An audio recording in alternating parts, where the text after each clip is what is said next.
Courtney Enders here at the World Cup Finals. It is Saturday. It is absolute madness here. But we are in the pit of one of my good buddies, Jose Gonzalez. We're going to grab him, talk about his 2 rides here.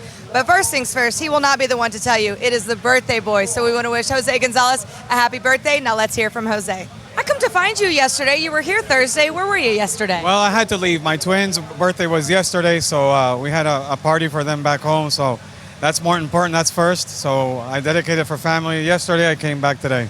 Now you had Ken Cartuccio, no stranger to the driver's seat, driving your car. What made you choose Ken to come take your place? Well, it was either going to be Ken or Eric. They're basically almost the same weight as I am. Ken is definitely a better fit because he's only 5 hours away driving. So we called him up, and he was all for it. Now I want to talk about the 2 rides you have here going this weekend. You got your Pro Mud car. We'll get to that in a minute. But this little guy right here, Ken yesterday said that this was the most fun that he had ever had in a race car. Talk to me a little bit about this ride and what makes it special.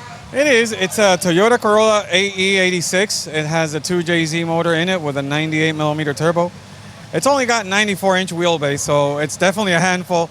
It makes it a little bit more fun. Something different from NHRA all year long. I think it's just fun. The car rides smooth. It's very fast, and it should get faster. I mean, we only have 20 runs in the car. This car is a friend of mine's car. I'm driving it for him, but it's definitely good. I'm wondering what's going to run, but I think it probably can go in the 5s. Now I see you all over this country. You're a very eclectic racer, a very talented racer.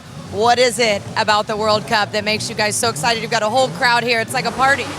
Well, it's a different culture. It's a little bit more informal than NHRA, and I think that's what makes it nice. It's more outlaw racing, imports versus domestic. So I think all the different combinations just makes it so fun to see.